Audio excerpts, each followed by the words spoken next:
Next, a retired fire chief believes he is the reincarnation of a Civil War general. Will his story stand up to a lie detector test? Until the spring of 1991, there was nothing unusual about Jeffrey Keene's life. Then, a remarkable series of events led him to believe he'd had a past life as Civil War General John B. Gordon. The evidence? Several unexplained scars and facial marks, and a compelling eyewitness account.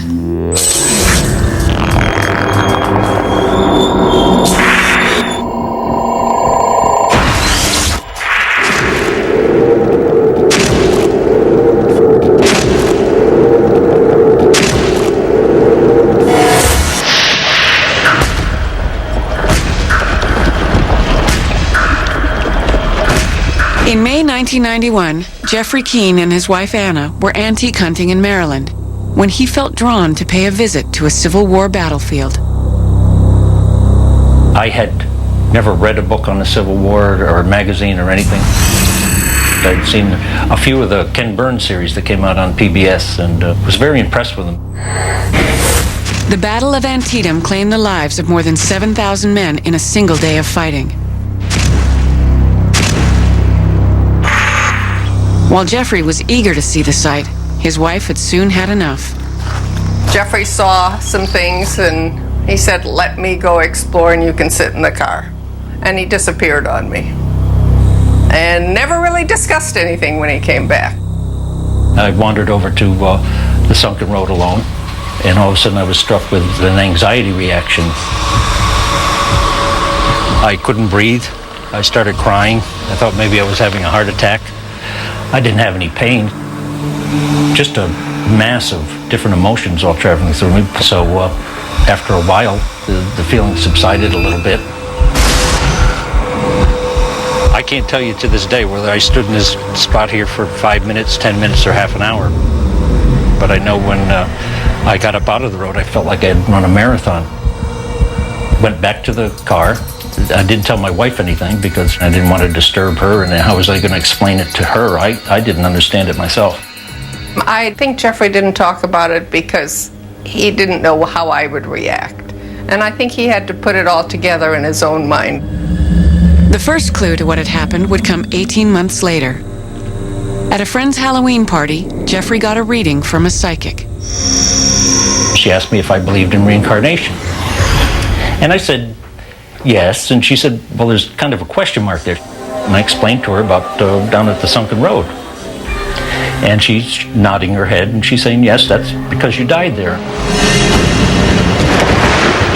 You hung around for a long time. She said, you were hovering over your body, and you were very angry, and you yelled, no. And I said, for some unknown reason, I just said to her, not yet. She says, yes, like not yet. Jeffrey was stunned, but he still had no idea what it all meant. So I just figured that was it. The soldier died, and on the way home, my wife had asked me, she said, what kind of soldier do you think you were? And I said, I have no idea. So the next day, I remembered the Civil War magazine. That revelation led him to a second clue. Back in 1991, Jeffrey had bought a Civil War magazine at Antietam, but he had never read it. As my eyes were skimming down the page, they caught a two-word quote, and it said, not yet. The same thing I'd said to the palm reader. And the hair stands up on the back of my neck. So now I read the story that tells about John Gordon with the 6th Alabama. His men were in the sunken road. The Union troops were getting closer. His men wanted to shoot, and he just told them, not yet. He kept yelling at them, not yet, wait for the orders from the center. So I look at the photograph on the page next to the one I'm reading, and it says, General John B. Gordon. And I looked at the face, and I know the face well. The facial resemblance between the two men was striking. Was it possible that Jeffrey Keene was the reincarnation of General Gordon?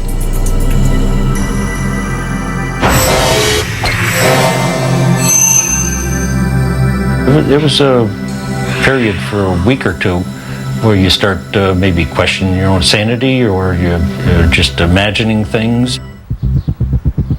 My initial reaction was I thought he was absolutely crazy.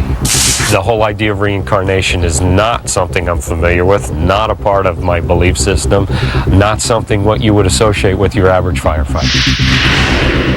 Put yourself in my place. There's two things you can do. Forget about it or look into it. Jeffrey kept looking and kept finding clues. I have markings on my face in 3 places where Gordon was wounded during the Civil War. He was hit under the left eye, and it blew the right side of his face apart, under the right lighting conditions, because these are subtle. Some people call them birthmarks. I don't remember having them from birth. While a dermatologist and a facial recognition expert determined that the two faces were not a total match, they did find similarities between Jeffrey and General Gordon. When you overlay these pictures, it does appear that these two gentlemen have similar facial symmetry. Profiles of people do not vary that much in size and shape to a certain degree. Many people can have the same type of profile. Well, the upper face as a whole, which represents the eyes and the nose, is pretty high when we compare the photograph of Jeffrey Keene and General Gordon. I don't worry too much about whether the people think that this happened to me, and as far as I'm concerned, it's proof to me. But just looking like somebody else doesn't mean you've been reincarnated. In addition to facial marks, Jeffrey has marks and scars on his arm and leg that also correspond to wounds suffered by Gordon. But most important to Jeffrey were a few significant coincidences linking his life with Gordon. When I started studying about Gordon, things from the past, all through my life, I started coming across these parallels of things that had happened to me. One such experience came while reading the book Gordon had written about his experience at Antietam. I did read the portion on the sunken road, and I was to find out that where I had that bad experience was the exact position of the 6th Alabama, which was John Gordon's unit.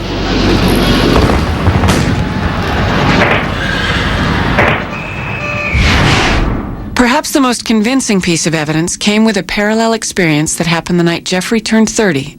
An experience he'd never been able to explain until he learned about the day General Gordon was wounded at Antietam. I was in the fire department at that time, went to the VFW with my brother and some of the other firefighters. At 12 o'clock at night, it became September 9th, my 30th birthday.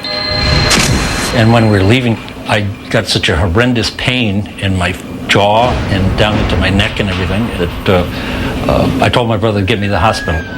He did EKGs, all kinds of tests, blood pressure, this, that. After a few hours, the pain subsided, went away. That was it.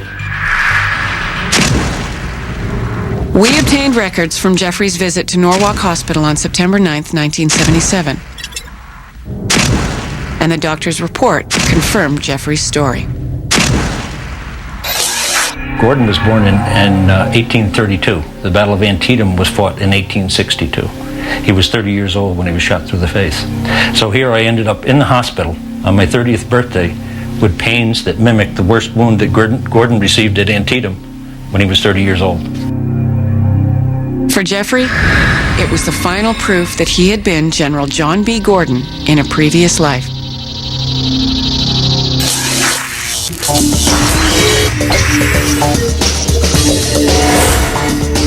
There's no way to physically test Jeffrey's story, but there is a way to determine if he's being truthful. A polygraph exam. Regarding General Gordon, do you plan to answer each question about that truthfully? This first test... Will the evidence of Jeffrey Keene's findings turn out proof positive? Or will some hard questions reveal critical flaws in his story? We'll find out later in the show. No. Have you ever lied to make yourself look more important? No. Next. Fireman Jeffrey Keene believes he's the reincarnation of Civil War General John B. Gordon. A series of fascinating parallel experiences convinced Keene that this was more than mere coincidence. So here I ended up in the hospital on my 30th birthday with pains that mimicked the worst wound that Gordon received at Antietam when he was 30 years old. There are too many things that line up for it to be just a coincidence. The most compelling physical evidence was a series of marks on Keene's face, arm, and leg, which correspond with battlefield scars on Gordon. I have markings on my face in 3 places where Gordon was wounded during the Civil War. He was hit under the left eye, and it blew the right side of his face apart, under the right lighting conditions, because these are subtle. Some people call them birthmarks. I don't remember having them from birth. I have seen pictures of General Gordon, and the physical similarities between Jeff and General Gordon are remarkable. The facial resemblance between the two men could not be denied. Even a facial recognition expert found striking similarities. The upper face as a whole, which represents the eyes and the nose, is pretty high when we compare the photograph of Jeffrey Keene and General Gordon. I don't worry too much about whether the people think this happened to me, and as far as I'm concerned, it's proof to me. There was only one way to make sure that Jeffrey was not fabricating his story and hoping to benefit from it: a polygraph exam. On the day of the test, Jeffrey appears nervous. What's very important now, Jeffrey, what's very important, don't try to control anything. Were you born in Connecticut? Yes. Regarding General Gordon, do you plan to answer each question about that truthfully? Yes. Did you lie in any part of that statement you initialed today? No. Not connected to this case, have you ever lied to make yourself look more important? No. Before talking to the first psychic, did you research any part of General Gordon's life? No. As is standard operating procedure, the test is repeated several times. How will the results match up to Jeffrey Keene's story? I thought it went very well. I was able to reach a conclusion.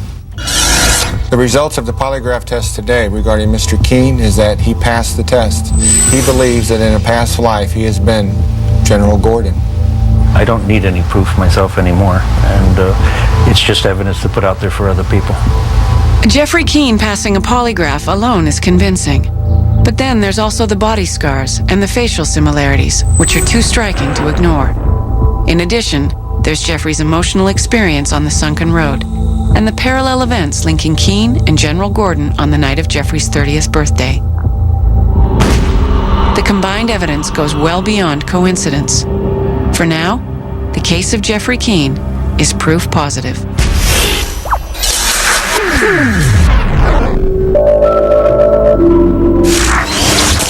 Remarkable stories, intriguing evidence, scientific testing. I'm Amanda Tapping. Join me next time for Proof Positive.